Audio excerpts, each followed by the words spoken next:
ऐसा लगता है, क्योंकि मनुष्य ने पिछली 19वीं सदी के अंदर बहुत ही ज्यादा जो है जीवों के साथ में अत्याचार किया। उसकी आवश्यकता है वो लालच में बदल गई और उसने प्रकृति को रौंदा, साथ में जो है हम जिसको जैविक मंडल बायोस्फीयर कहते हैं उसको भी रौंद डाला, जीवों की हत्याएं कर दी। इस तरह से तो उसकी लोभ लालच का परिणाम जो है वो ये कोरोना महामारी है, ऐसा कह सकते हैं। या दूसरे शब्दों में ये कह सकते हैं कि उन जीवों के द्वारा, उस प्रकृति के द्वारा जिसका शोषण बहुत हुआ, उसका एक बदला है तो पूरी मानव जाति के ऊपर, ये भी कह सकते हैं। तो ऐसी समय के अंदर पूरे विश्व में जो त्राही त्राही मच रही है, तो अब वो लोग वगैरह, वो गाड़ियां, बंगले, सोना चांदी सबको छोड़ के लोग क्या कह रहे हैं कि अब शांति चाहिए, शांति चाहिए, अच्छा स्वास्थ्य चाहिए। और पूरे विश्व के अंदर इस संदर्भ में अब वापस जो है एक विचारधारा बन रही है, एक सोच बन रही है कि ऐसा कौन सा धर्म है जो हमें शांति प्रदान कर सकता है, पूरे विश्व की चुनौतियों का समाधान कर सकता है। और ये याद आया कि जैन धर्म जो है वो इस सारी चुनौतियों और का सामना भी कर सकता है, इसका समाधान ढूंढ सकता है, हल ढूंढ सकता है और विश्व में वापस शांति स्थापित कर सकता है। इसी संदर्भ में हमने जो हमारे मित्र हैं डॉक्टर जितेंद्र शाह, इनके मार्गदर्शन में 21वीं सदी का दर्शन, एक जैन दर्शन कैसे बने, तो इस संदर्भ में बहुत कार्यक्रम हमने शुरू किए हैं और हम प्रयासरत हैं। इसी संदर्भ में ही मैं कहना चाहूंगा कि वास्तव में अगर कहा जाए तो शुद्ध रत्नाकर जो ट्रस्ट है, जो वास्तव में जैन धर्म और भारतीय संस्कृति दोनों के प्रचार प्रसार और अध्ययन अध्यापन के लिए, जिसका गठन आज से लगभग 20 वर्ष पूर्व जो सन 2000 में किया गया था, वो एक सतत प्रयास के अंदर लगी हुई है।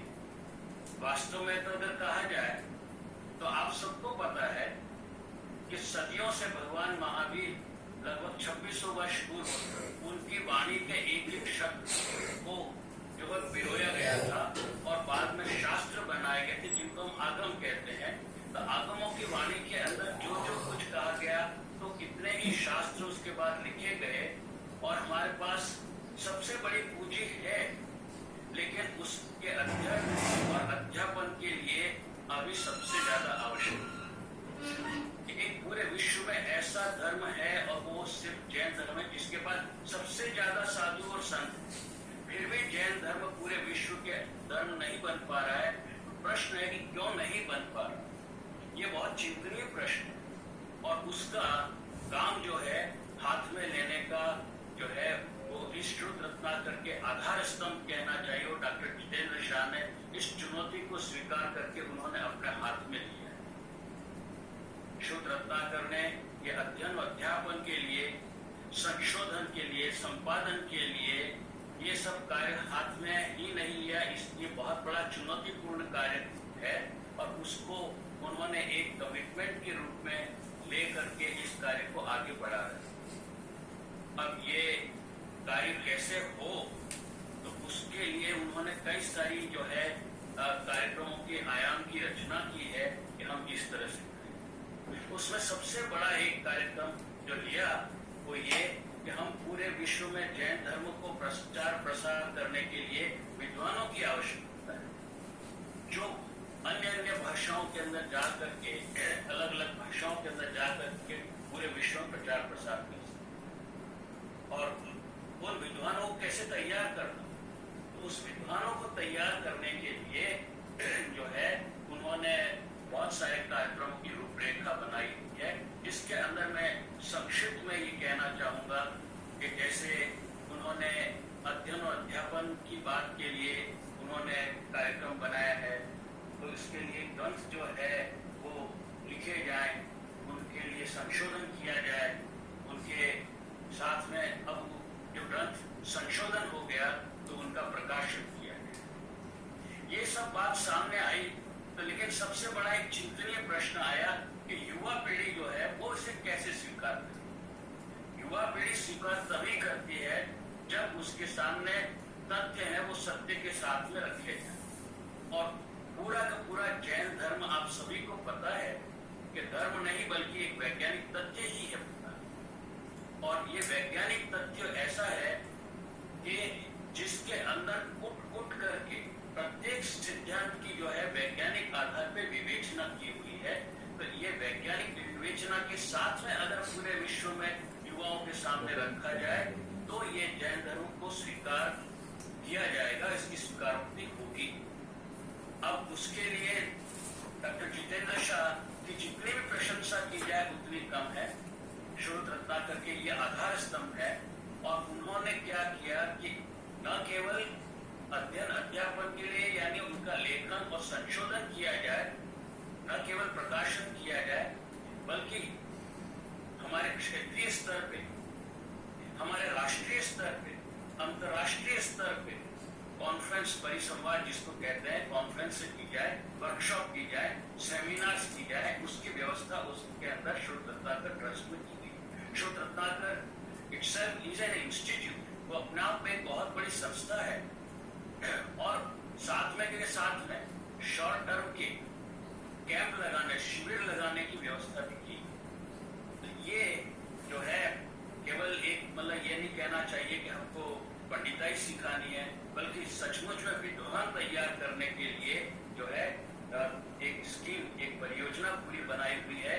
और पूरा का पूरा उनके मार्गदर्शन में श्रोत रत्नाकर एक कदम बढ़ा करके आगे बढ़ रहा है। और ये जो है क्योंकि मैं भी उसका एक हिस्सा हूँ, मैं जानता हूँ और मैं उनके साथ कार्य कर रहा हूँ कि वो कितनी कड़ी मेहनत करते हैं डॉक्टर जितेंद्र शाह इसके लिए। और श्रोत रत्नाकर के इसी प्रयास के अंतर्गत कि हम जैन धर्म का जो वैज्ञानिक तत्व है उसको आप सबके सामने रखा जाए, पूरे विश्व के सामने रखा जाए। तो उसके संदर्भ में मैंने और जितेंद्र जी शाह साहब ने हमने एक बार चर्चा की कि हम किसी एक ऐसे आचार्य भगवान के प्रवचन कराएं, ऐसे व्याख्यान कराएं जिनको धर्म का तो कुट करके ज्ञान हुई, लेकिन उसके प्रत्येक धर्म के बिंदु के साथ में उसका वैज्ञानिक विवेचन करने का भी ज्ञान हो। और ऐसे में हमें साधु जगत, संत जगत के अंदर, आचार्य भगवान के जगत के अंदर एक नाम सामने आया और वो नाम था आचार्य श्री कनकनंदी जी गुरुदेव। तो हमने उनसे निवेदन किया और हमारे निवेदन को उन्होंने स्वीकार किया। उसके लिए सर्वप्रथम तो हम आचार्य श्री कनकनंदी जी गुरुदेव के आभारी हैं, उनका आशीर्वाद चाहिए। आप सोचेंगे कि आचार्य श्री कनकनंदी जी गुरुदेव के बारे में मैंने ऐसी रिकमेंडेशन क्यों दी, उनकी क्यों ऐसी अनुशंसा की। मैं आपको थोड़ा सा बताना चाहता हूँ। लगभग आज से 25 वर्ष पूर्व 1995-96 के अंदर जब मैं जयपुर से जहाँ डायरेक्टर था मैं तारामंडल का, तो वहां से वापस मैं अपने ओरिजिनल जगह पे आया था। मैं उदयपुर सौर वेधशाला जो भारत सरकार के अतिरिक्त शुरुआत की एक यूनिट है उसमें वैज्ञानिक था और उस उदयपुर सौर वेधशाला का एक संस्थापक भी। तो उन्हीं दिनों में आचार्य श्री अपने संघ के साथ में वहाँ उदयपुर के अंदर चतुर्मास के लिए आए थे, ऐसा मुझे याद है।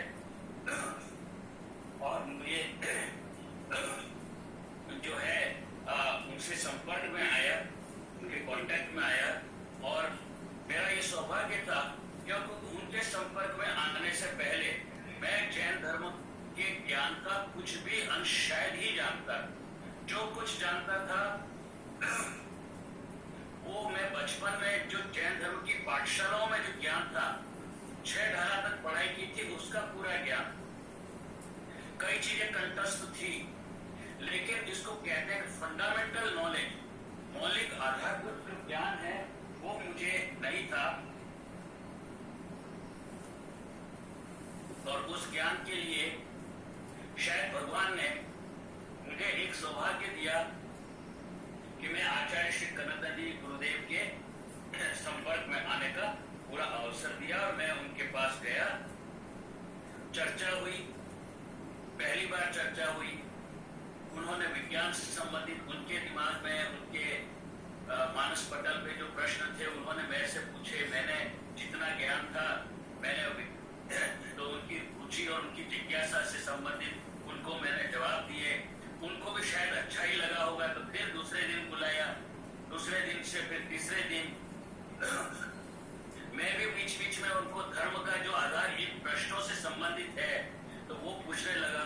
तो ये हमारी जो आमने सामने कहना चाहिए पठन पाठन की कि धर्म से विज्ञान और विज्ञान से धर्म दोनों आमने सामने, और उनके सारे मुनि संघ जो थे तो वो बहुत रुचि लेने लगे। और ये रुचि इतनी बड़ी कि आचार्य श्री के अंदर एक उत्कंठा जगी कि मुझे जा करके उदयपुर सौर वेधशाला, जो मेरा ऑफिस, मेरा कार्यालय था, जो एक शोध अनुसंधान संस्थान है और वो पानी के बीच में, उदयपुर की फतेह सागर झील के बीच में है, इसमें नाव में बैठ के जाना पड़ता था।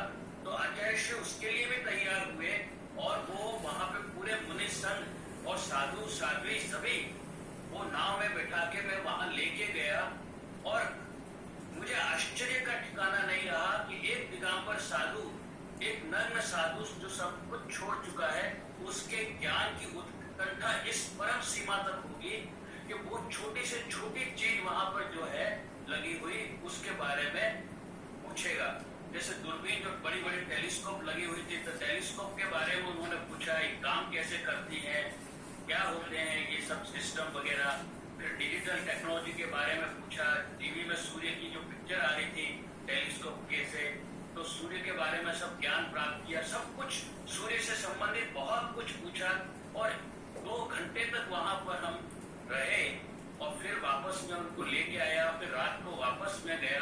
तो आप अनुमान लगा सकते हैं कि धर्म का आधार स्तंभ जो है वो विज्ञान में भी इतनी रुचि रखता है और विज्ञान के प्रत्येक बिंदु को धर्म के साथ जोड़ करके उसको देखना चाहता। तो मैं एक चीज मैंने महसूस की, क्योंकि मैं अपने घर पे पूरे मुनि संघ का आहार की व्यवस्था की थी और उस समय हमारी जो मेरे घर पे फिर आहार के पश्चात जो चर्चा चली तो लगभग 3-4 घंटे तक की।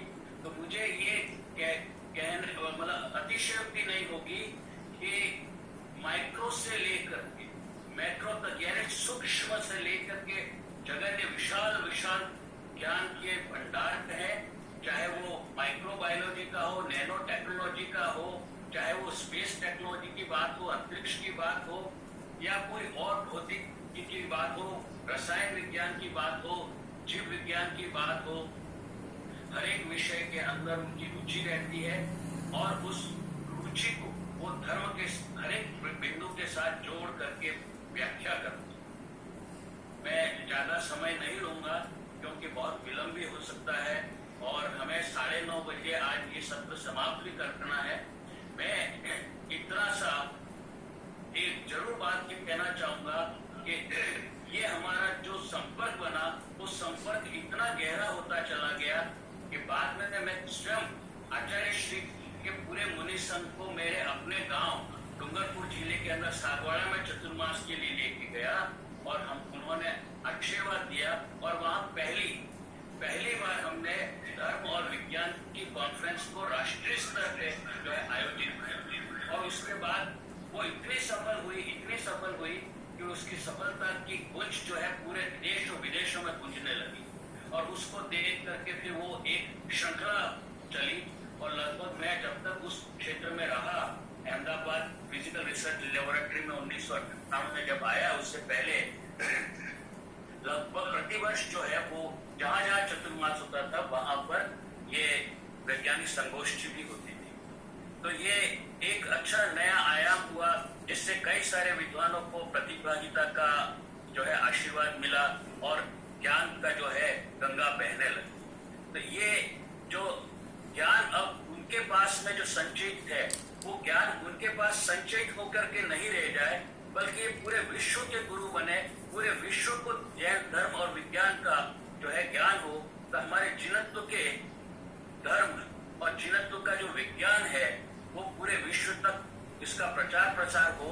उसके लिए हमें आचार्य श्री कनक नंदी जी के पास जाना पड़ेगा। और यही शूद्र रत्नाकर का उद्देश्य है कि हमारा जो जैन धर्म है, हमारी भारतीय संस्कृति जो है, उसका प्रचार प्रसार पूरे विश्व में। शूद्र रत्नाकर न केवल यहीं तक सीमित रहता है, बल्कि मैं एक बात और कहना चाहूंगा और विशेष करके डॉक्टर जितेंद्र शाह को इसके लिए उनका अभिवादन भी करना चाहूंगा। ये न केवल हिंदी या इंग्लिश तक लिटरेचर जो है वो रेस्ट्रिक्टेड है, बल्कि कई भाषाओं के अंदर उसको लिपिबद्ध करने की और उसको प्रचार प्रसार की जो है योजना बनाई। मैं आचार्य श्री कनक नंदी जी गुरुदेव के संग में जो 108 मुनि श्री सुविज्ञ सागर जी हैं, उनके चरणों में अब निवेदन करता हूं कि वो मंगलाचरण भी करें और उसके तुरंत पश्चात आचार्य श्री का जो है परिचय दें, और उसके बाद वापस मैं आपके सामने उपस्थित होऊंगा आचार्य श्री को आमंत्रित करने के लिए। मैं मुनि श्री सुविज्ञ सागर जी से अनुरोध करता हूं, उनको आमंत्रित करता हूं। मुनि श्री सुविज्ञ सागर।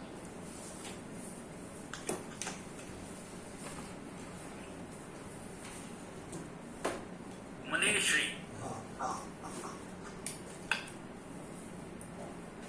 मुनि श्री से कनेक्ट हो रहा है जी?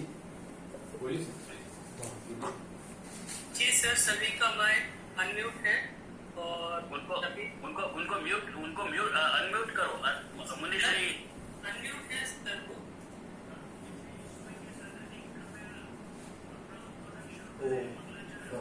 ओम नमः सिद्धेभ्य, ओम नमः सिद्धेभ्य। आवाज आ रही है आपको? हाँ। ओम नमः सिद्धेभ्य, ओम नमः सिद्धेभ्य, ओम नमः सिद्धेभ्य। जय बोलो देवादिदेव विमलनाथ भगवान की, जय बोलो जड़वाणी सरस्वती माता की, जय बोलो परम पूज्य वैज्ञानिक श्रमणाचार्य श्री कनक नंदी जी गुरुदेव की। प्रिय प्रतिभागी जन, सारे विश्व के जन, आप सबकी महान जिज्ञासा के लिए बहुत बहुत आशीर्वाद, शुभकामनाएं। आचार्य भगवंत कनक नंदी जी का परिचय, उनका व्यक्तित्व और कृतित्व कहना मेरे जैसे अल्प बुद्धि के वश का काम नहीं है। उनकी इस विराट व्यक्तित्व और कृतित्व को मैंने अपने कविता के माध्यम से जो पिरोया है वो आपके समक्ष में प्रस्तुत कर रहा हूँ। उसको आप ध्यान से सुनेंगे। उसमें संक्षेप से आप गुरुदेव का व्यक्तित्व, कृतित्व और उनका वैशिष्ट्य आपको ज्ञात हो जाएगा। जय बोलो परम पूज्य स्वाध्याय तपस्वी आचार्य भगवान श्री कनक नंदी जी गुरुदेव की। वंद्य चरण जिन के,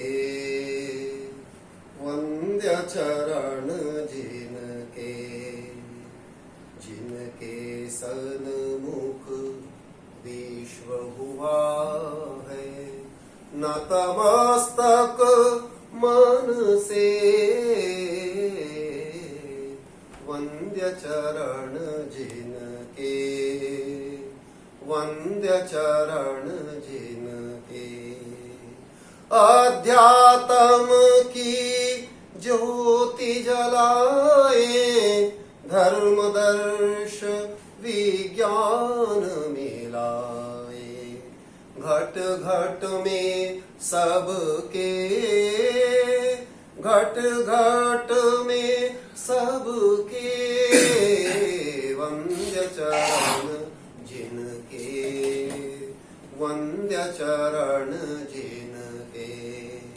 हिंदू मुस्लिम सिख ईसाई, दिक श्वेतांबर जैनी भाई, आकर शोध करे, आकर शोध करे। वंद्य चरण जिनके, वंद्य चरण जिनके। देश विदेश में जाकर प्रतिनिधि गुरुवर का अभियान प्रसारे। भावे तन मन से, भावे तन मन से, वंद्य चरण जिनके, वंद्य चरण जिनके।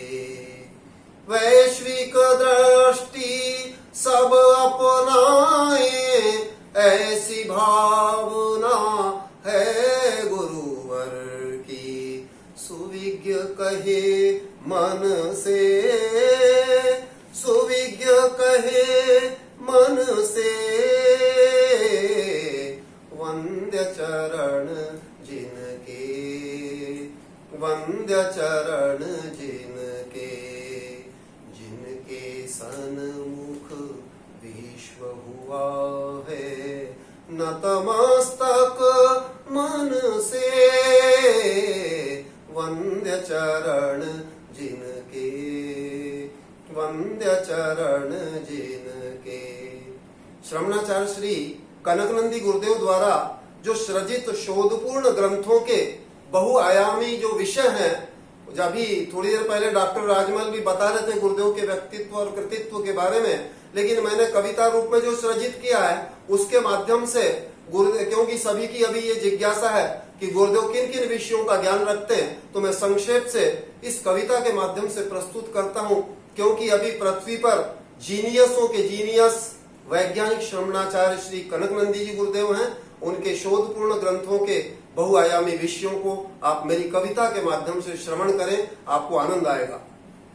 जीनियसों के जीनियस कनकनंदी गुरु ज्ञानी वैज्ञानिक गणितज्ञ महान प्रतिभाशाली, जीनियसों के जीनियस सारी दुनिया में अलौकिक अद्भुत ज्ञान धारी, अद्भुत ज्ञान धारी, महाकवि दार्शनिक लेखक शांत समता धारी, शांत समता धारी, न्यायाधीश कुलपति अध्यापक परमेष्टि वैज्ञानिक गणितज्ञ महान प्रतिभाशाली, जीनियसों के जीनियस। नग्न दिगंबर सहज मूर्ति आधुनिक अकलंक, आधुनिक अकलंक, समंत भद्र जैसी प्रतिभा तार्किक सारस्वत, तार्किक सारस्वत, ज्ञानी होकर सरल भावी महिमा अतिशयकारी वैज्ञानिक गणितज्ञ महान प्रतिभाशाली, जीनियसों के जीनियस।